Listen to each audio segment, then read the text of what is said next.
Framed Season 3 is starting right now.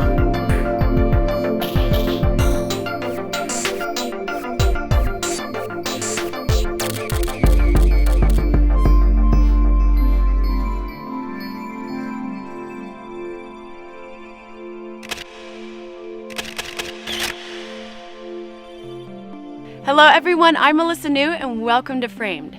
So Framed Show is not just a show anymore, it's a network, bringing you shows all about film, photography business, studio lighting, and so much more, right here on framednetwork.com. Now, to start Season 3 off right, we came to the hills of Southern California to show you how this respected artist juggles life, photography, family, and giving back.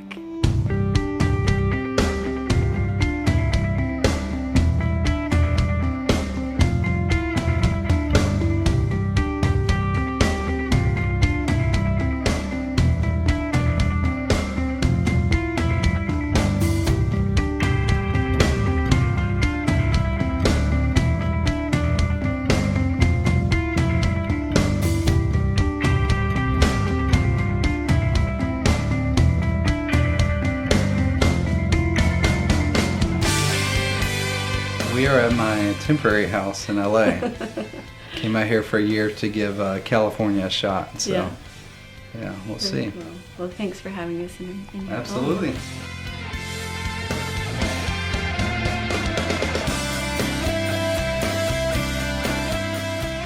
What kind of person were you growing up? Pretty shy. Yeah? Pretty quiet. Very ADD. I had a hard time focusing because I only liked things that I was naturally interested in. So, which was art and music and anything involving the imagination.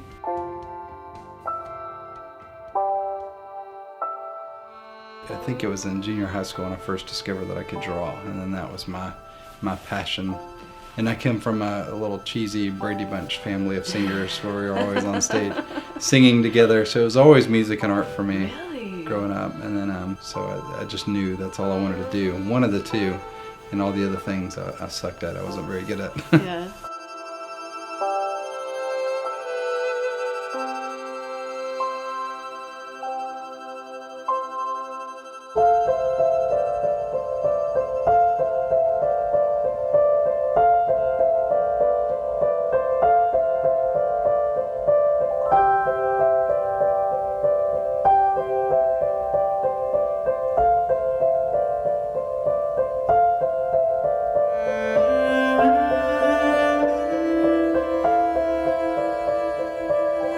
So I want to know how you guys met. You're so much better at that story than I am. I am better. I'll tell the guy quick version. I mean, not the one Yeah, you did. it's kind of true. Do you want the short version or long version? I'll sum it up. I was actually dating another guy, and Jeremy. Name Shannon. his name was Shannon. We met at church. He was leading worship, and I was there just at the church. Quality worship leader, checking out girls. She's leading worship. Wow. Nice. Knows afterwards. Yeah. It was That's out of the afterwards. bag, man. Yeah, we. Hiding my hips from the world. Oh, I see nothing but you. He came out to introduce himself as we were getting in the car. We just happened to cross paths a Go couple ahead and more just say it. times. You saw my guns and just that was done. I was wooed. You were like, Shannon, I'm instantly. done with you. I couldn't. Yeah. I was like, it's over. And then a couple weeks later, we just kind of kept becoming more and more friends. A couple weeks later, he officially asked me out. And then we got married 2.5 years later. And that was 99. 15 years ago. I love the way he loves our family. And I love the way he loves the kids. And it brings insane joy to me to just watch them interact with him and how much they, he's their hero. Kind of everyone who knows him, he just has a very natural instinct to encourage and inspire without even meaning to, I think, sometimes, It's very odd to sit here as somebody compliments you. I know, as you I'm go like this. Squirming. You're like, yes, that all sounds so good of me. Yeah. I am fantastic. Very- He sings and plays guitar. Did he tell you I'm that? still waiting Yes. for something. Yeah. Jeremy. No. Jeremy? Did he tell you? Oh, I'd pay you on my plane if I flew to war in another land, or you stare me down. Okay, so you're gonna do a shoot now, and you've got your beautiful, beautiful model. Do you want to kind of tell who she is? You should be the model. You Yes. are the model. No, you're sweet, but this car is awesome, and you've got a beautiful face to put in it. So what are you gonna do? I'm gonna pose so hard. Oh my gosh, you're gonna kill it. Well, you pose and do your thing, and you use me. If you need an assistant, I'm here. Okay, So awesome. Go for Let's it. do it. Cool. You ready? Let's do it. Ready to kill it?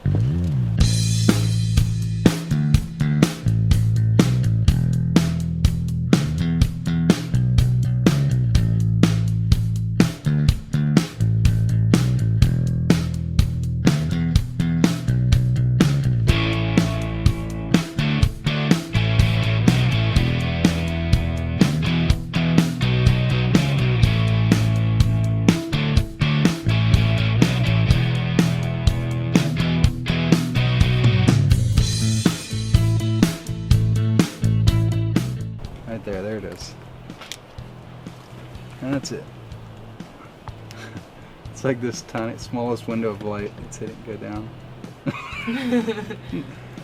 You just look like Vanessa She's smelling her hands. I really like my collar. I do like your color. I think that. There's not many cars that you can sit like that. Yeah, it's Or I nice. could like. Yeah, come out a little bit. Perfect. Keep your profile looking this way.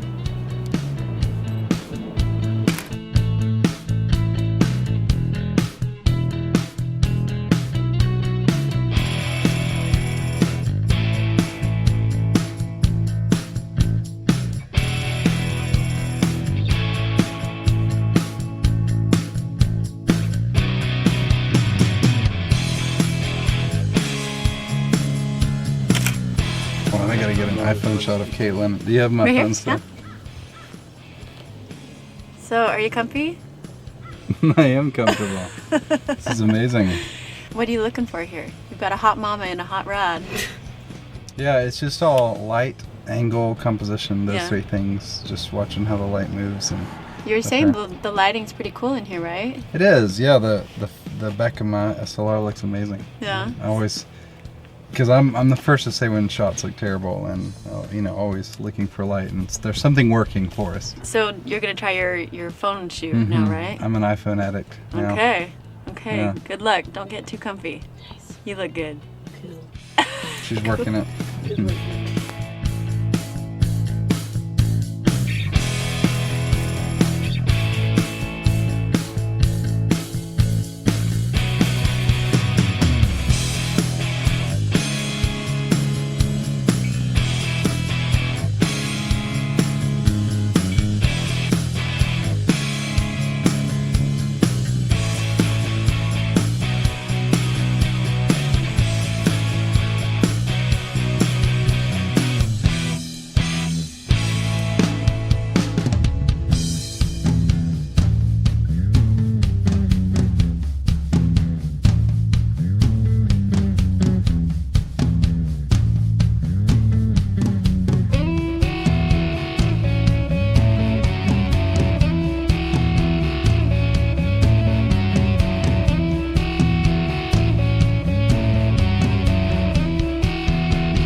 Where did you start? I mean, you just sketching fun pictures yourself, self drawings. I mean, Yeah, I what'd mean, you do? in junior high and high school, I was just draw anything and everything. Michael Jordan, who I was a big fan of, just self-portraits, whatever. My teacher would have a sketch, and I wanted to be a painter as a living, but my parents, I think wisely, decided that that wasn't going to be a great way to make a living, so they introduced me to graphic design. Really? And so I decided to study design in college, and that's where, I had to study Photoshop and all the computer stuff, and I was terrified of computers and all things Photoshop, but once I dove in, I was in love. The possibilities of what you could do. Yeah. You know, and mixing and matching textures and overlaying things on layers, and using the computer just felt like drawing and painting, but with a mouse, you know, so it felt like a pretty natural progression. Sure. When did photography fall in the picture?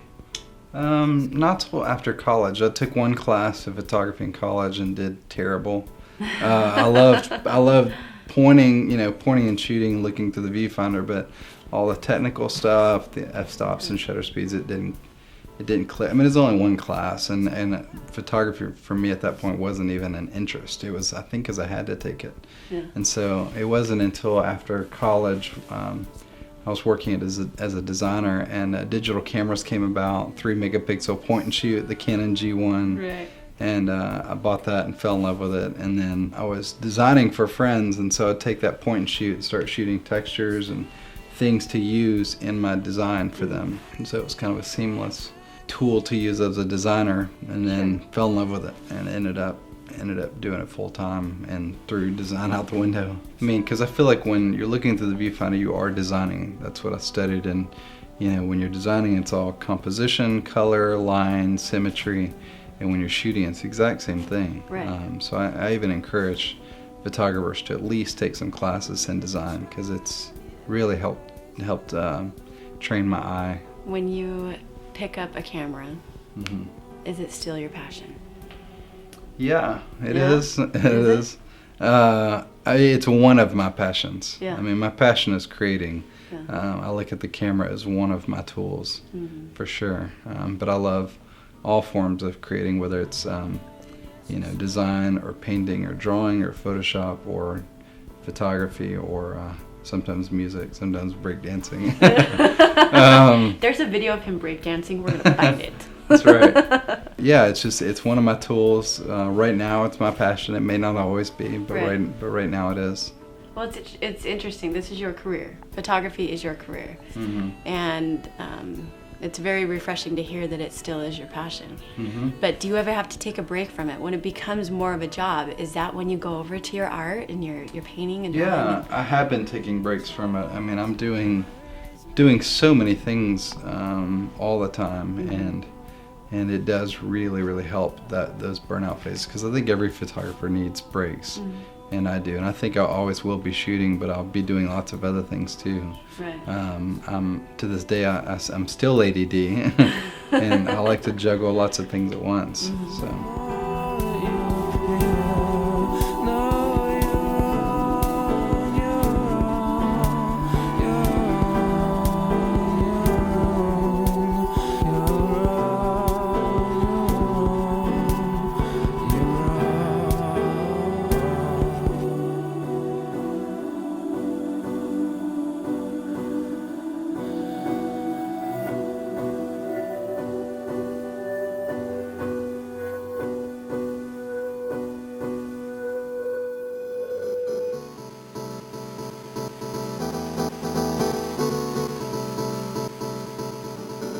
So this is my friend Caitlin Crosby we're working with today. At Caitlin Crosby, no big deal. I love working with Caitlin because she's a friend. We've known each other for a while. We've done lots of shoots together. It's just chill and laid back when we shoot. I'm very laid back, and she tends to move a lot and do different things, which makes it my life easier. And so, yeah, it's just sometimes it's easier to work with friends who also happen to be models and singer-songwriters and all kinds of awesome stuff. But yeah, she knows how to work the camera and makes my life easier, and I'm repeating myself, so I'm gonna stop talking. And I like playing leaves. Crucial.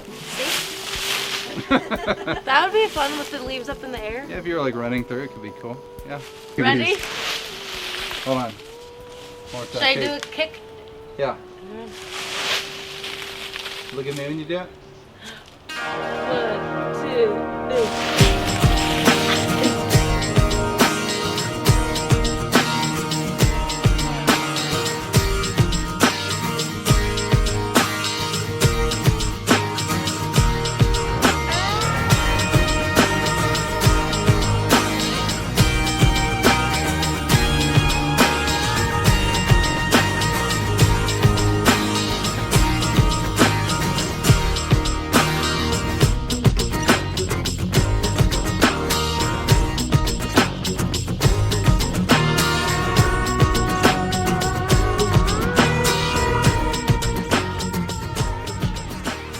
So we're just here in my backyard shooting with my Canon 5D Mark II, which is my kind of go-to camera that I use pretty much all the time. Using the 24 to 70, zoomed all the way in at 70 millimeters, because if I were to go in and shoot at 24, she would look really distorted and not so good. So we want to scoot back and zoom all the way in at 70 millimeter to compress her, and it flatters her more and makes everybody happy. So and that's basically it. I'm at 500 ISO, 5.6 at 1/25th. Everybody knows how much I love camera settings. Love to talk about it, and I'm just kidding. I don't care to talk about camera settings, but those are my settings if anyone's curious.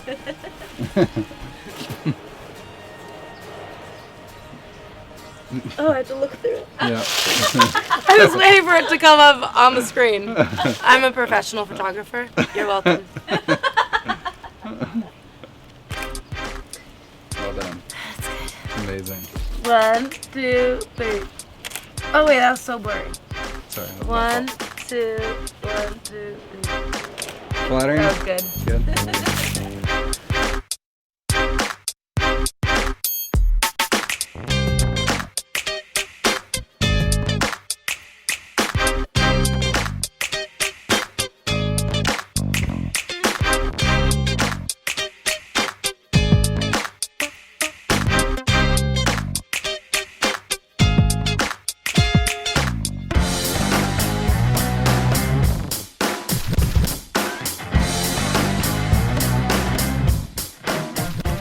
I had this thought this morning. I even put it on Twitter, just how when I'm not shooting and I'm not creating, those are the times I'm burnt out and uninspired. But then when I'm creating all the time and shooting all the time, that's when I stay inspired. And the lesson there is you just have to keep creating, and that's what I found. When I just keep picking up the camera even when I don't want to, I stay inspired, and it's awesome how that works, you know. Right.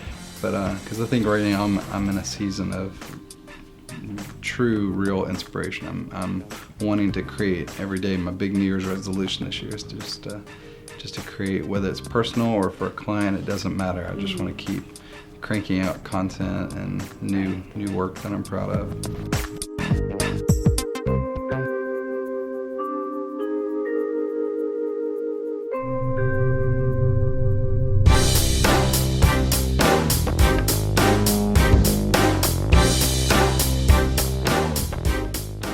So when you wake up in the morning, you say, I'm going to create. Let's talk about those personal projects. When you just want to create something, where do you go? Where does your mind go? Yeah, sometimes it's drawing. I mean, last year I got inspired to draw a picture of Tom York from Radiohead, and I did this weird time lapse of me drawing him, and I took it into Photoshop, and I mean, that project alone turned to many more of these weird art videos that I can show you later, and that turned into jobs. Then people started hiring me to do these very, very abstract art videos, and so it's always fun to see true personal work and inspiration turn into providing for your family, you know. But sometimes it's just getting out with my iPhone and shooting. I love all the apps available now to edit with, and sometimes it's just getting out and shooting my kids at a party or a baseball game. But I think inspiration comes in all kinds of forms, and it's not very hard to find it.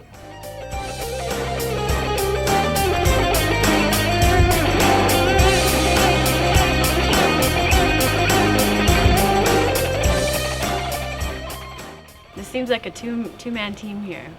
Yeah, well, there's a lot of things I'm not good at, but not only I'm not good at, I physically can't do. I can't focus on the production of photo shoots. The 2 times I've tried to produce photo shoots have been terrible sequence of events. And so she is an amazing producer and calls assistants, schedules the gear, schedules the locations, the hair and makeup, the catering. So she full-on produces photo shoots. I didn't know that you were so involved with it. Yeah, I mean, I've been doing it for 3 years, and I'm still very much learning, I think, but I was a physical therapist for 10 years. And so it's using the other side of my brain now, thankfully, but a very much teamwork thing. I basically set it up so that he just shows up and does his job there, and then he does all the post work on the creative side, and I do all the actual, the Logistics. billing and logistics. Well, she's great at all the production stuff, the booking and the calls and all that, but I love that she brings a overwhelming Southern hospitality. People always tell me after we're done working together how much they love Shannon and love working with her, and she's so sweet, and it's just I love that because I'm so focused and I'm very quiet. I tend to be very distracted, and it's hard to get my attention. And then Shannon comes into the picture, and she's overwhelmingly sweet and loves on people, and she just cares for people, and it's nice to have that side because I'm so business focused and thinking about the creative end, that she's good at caring for people, and it's a good balance.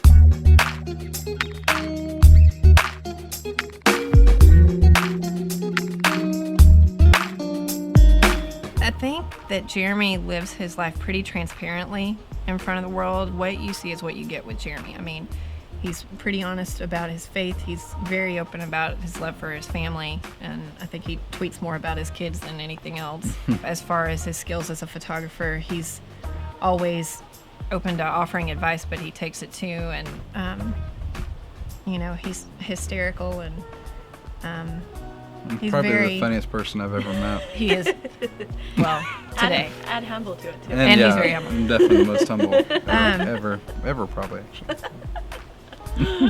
Ever? Probably.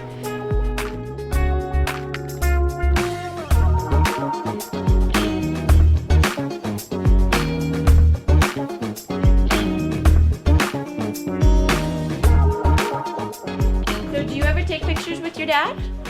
I don't really do pictures, but my dad does. Your dad does. Is he good at it? Yeah. So what do you want to do when you grow up? NASCAR. NASCAR? What if you took pictures of NASCAR? High five! That was awesome! You did that like nobody's business. So did your dad ever take pictures of you? No, not really. Not really? When he does, what face do you make when he takes pictures of you? I mostly do smile. You do? Like a big cheesy face? Like this? No. Like what? This. Oh, that's a cute face. Let's talk about Help Portrait, because this has made a huge splash to a lot of different photographers. Mm-hmm. How did you come up with Help Portrait? It was 2008. I just wanted to do something to give back. That sounds so cliche, but I really was inspired to somehow figure out a way to use photography to help people. And so, again, it was kind of an organic thing. Just called some buddies and said, hey, what if we went down to the shelter and gave portraits to people in need? And it wasn't until we put a video of our shoot on Facebook, and all these other photographers said, hey, if you ever do this again, I want to be a part. And that was the kind of aha moment when I realized that this could be a much bigger event globally.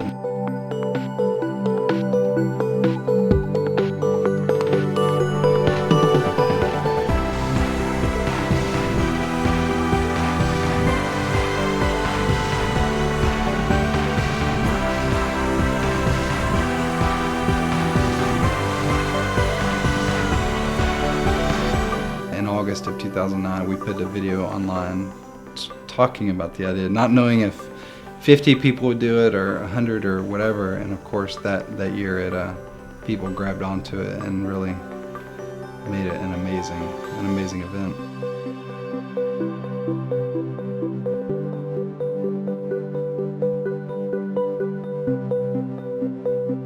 Help Portrait is a gift. It's love. Help Portrait is an answer to prayer. Wonderful. I felt valued so much. I know I'm beautiful. That's what Help Portrait was for me. To fotografia stworzona przez ludzi, dla ludzi. Now I can look at a picture of myself for the first time and not hate the way that I look.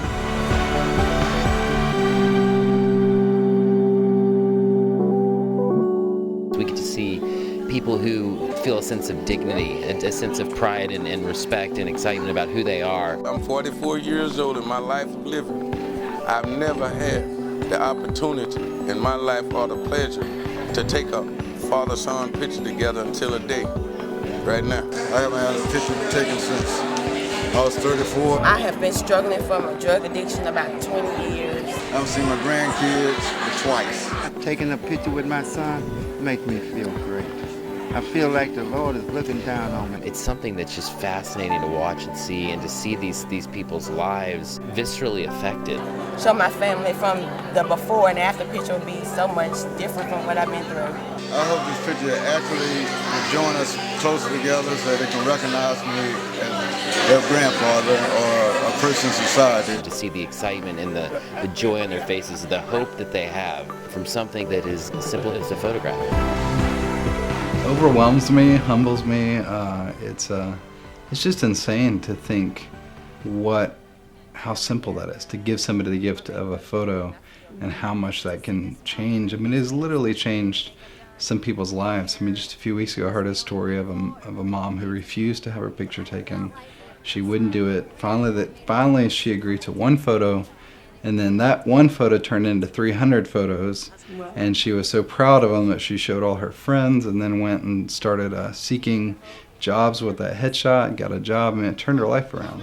You know, just from turning around her confidence and showing her with hair and makeup that she is beautiful. Because it changes lives. This is the after effect. Don't I look right?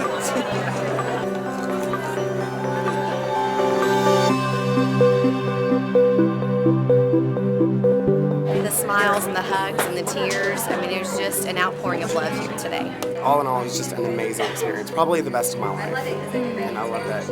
I want to do it every year. I mean, you've inspired a lot of people to give back, whether it is from Help Portrait or their personal projects. Mm-hmm. Have you heard any cool stories from photographers about how it's changed their lives to give back?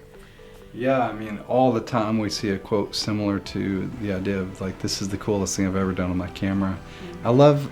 I love seeing it cross competitive boundaries, because we photographers tend to be so selfish and so competitive. No, you can't know my secrets. I don't want you to see how I light, but to see competitors come together under the same roof and do something as selfless as this, that's where I get really happy. And I love it when people say, man, thank you for Help Portrait. My best friend is a photographer I met at Help Portrait 2 years ago, and that stuff is really, really cool. I tried to get back to Haiti just last week for the 2-year anniversary, but I'll definitely be going to Africa, looks like this summer.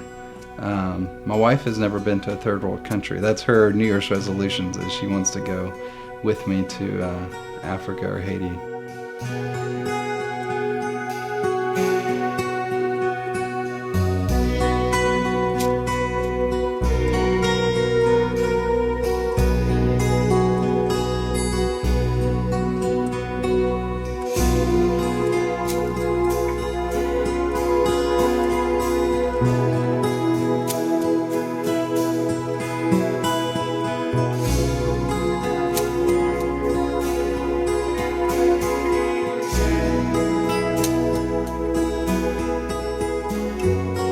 What legacy are you wanting to leave? Yeah, I think about my kids every day when it comes to that. You know, like everything we type on the internet is going to be searchable by them. Like we're the first generation in our whole family tree where future generations will be able to study us, you know, and I don't think a lot of people think about that, but it's pretty fascinating that my kids and their kids will be able to type in Jeremy Cowart and learn all kinds of things about me. And I hope that legacy is that they'll see me as somebody who was successful and good at what he did, but didn't really care about that so much, but was using that to help people or to make the world a little bit better, or, you know, somebody who's using his platform to make a difference, basically.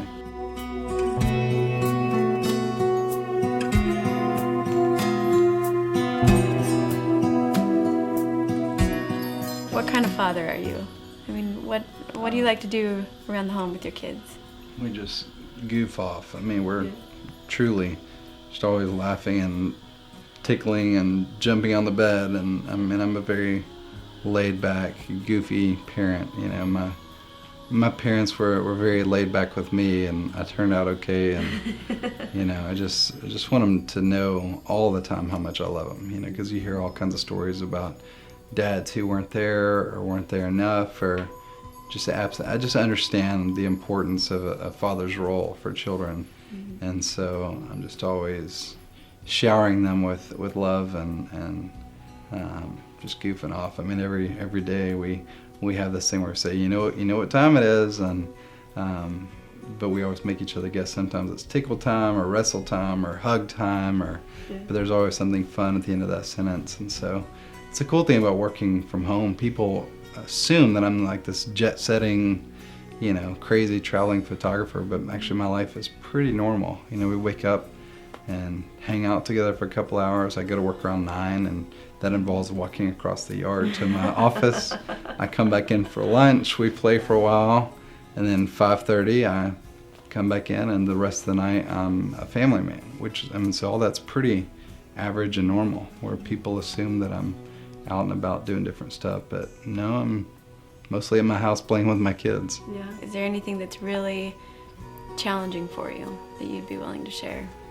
Yeah, the biggest challenge is kind of what I touched on a minute ago, just having all the social media stuff. And I don't have any full-time employees, it's just me. I have people that I kind of work along with, but I don't have a single full-time assistant or intern. And so it's up to me to answer all the emails, to respond to the tweets and the questions and all that stuff. And so I feel like that's my biggest struggle, is to be at home, but to be attentive. It's such a struggle to want to be checking my phone and answering emails and all that, where when I know my kids need me to just put the phone away.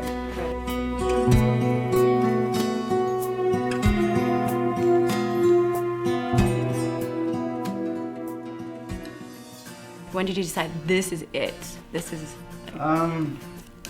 Yeah, it was in March of 2005 when I just was tired of design. I had a wall with design, and all I wanted to do was shoot.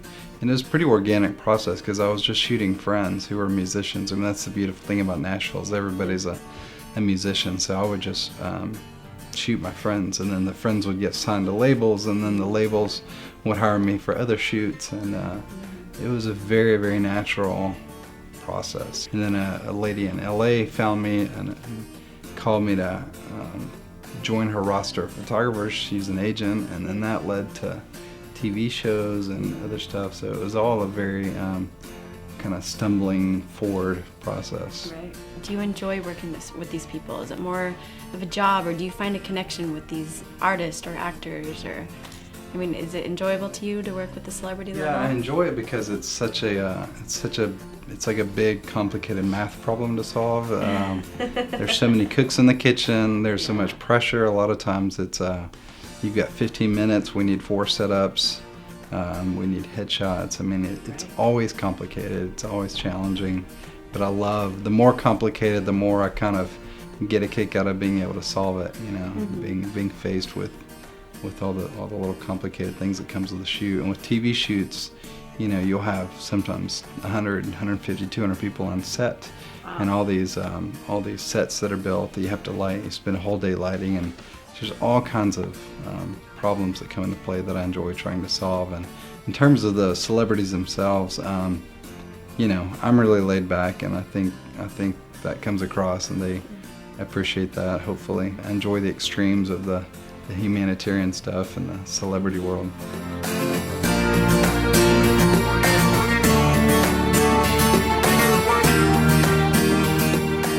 So 2 years ago, I feel like I could tell people, yes, go for it, things are awesome, everything's rosy, but it's just not the reality. I can't, with good conscience, tell a photographer, go quit your job and jump in there and go for it, because it's just not. Especially if somebody's married, and especially with kids, you can't just quit your job right now and pursue photography. You can, but I just think the important thing is people need to be creating and pushing themselves in terms of making a career out of it, making money. Hopefully that can happen. I did just jump, but that was, 6 years ago when the economy was way better. But things are just so scary right now. I've seen in the last 2 years, I've seen clients literally just evaporate. Labels disappearing, magazines disappearing, and meanwhile you've got thousands of people coming up over the hill wanting your photography gigs that are disappearing. And so it's such a weird time. Our industry is exploding more than ever. People want to be photographers, and more than ever it's harder to be a photographer. So I don't know, it's so I've just been feeling that pressure for people, and I want to get out there and teach and inspire them, because I think it's really about just getting out there and pursuing your personal vision. So many people think that, my work's amazing, so why is the phone not ringing? Well, it's not about good work anymore. It's about unique work. And so many people show me their work, and it's very, very good. Everybody can make a pretty picture now in a well-lit photo, but not many people have that vision, and that's what I love talking about, because that's how you make it. To be a unique voice and to know who you are and what you stand for and what your style is, all that stuff. I know a guy that has one camera from the 80s, little point and shoot, and started shooting his friends, and now he's shooting huge ad campaigns still with that one little camera. It's all about what's here and what's here, how you see and how you think, and that's the stuff I enjoy pursuing for myself, and it's the stuff I enjoy teaching about. Are there any shoots that really stuck out to you as, wow, my job is pretty cool? Oh my gosh. I think that nearly on every shoot I do. I mean, it's pretty ridiculous. When I get to work with the artists that I actually listen to and, really respect, I get really happy. Like artists like Imogen Heap is somebody I've worked with a few times. And then I love working with friends. Like today we're working with my friend Caitlin Crosby. It's fun when you can just goof off with people you know really well.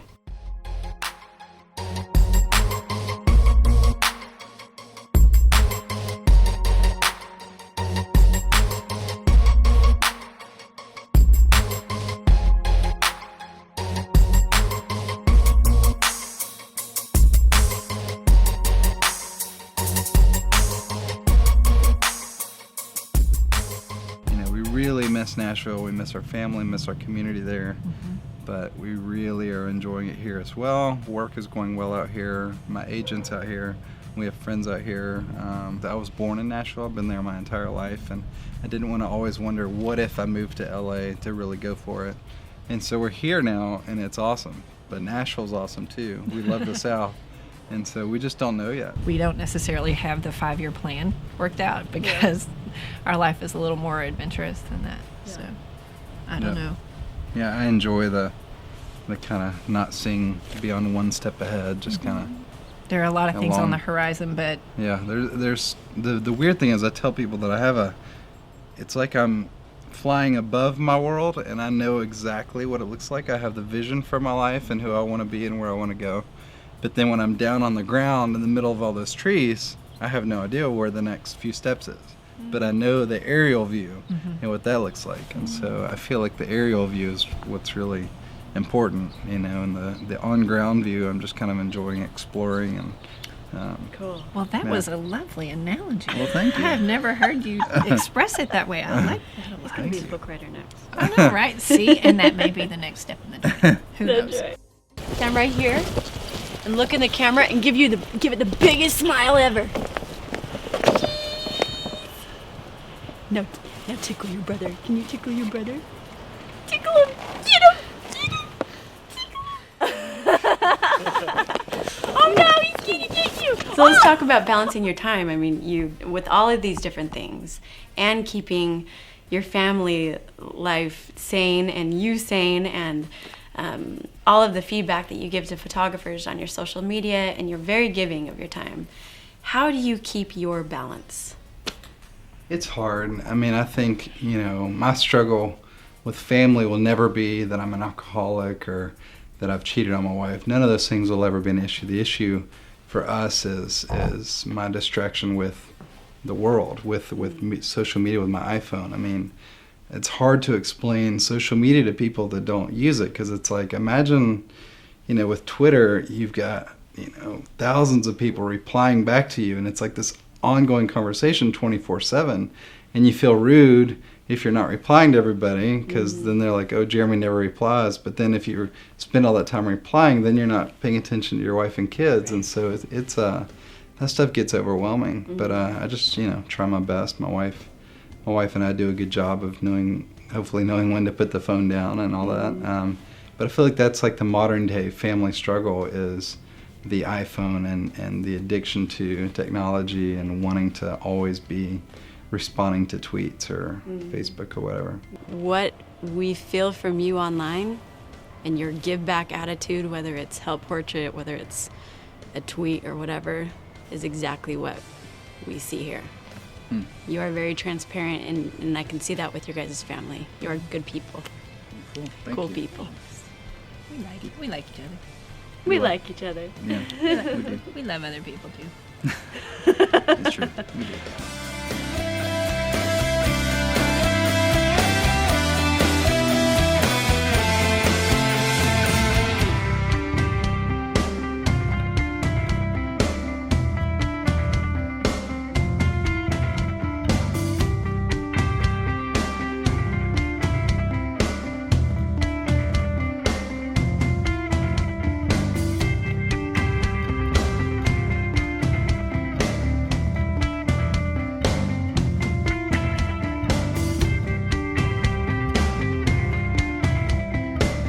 You're first. You first.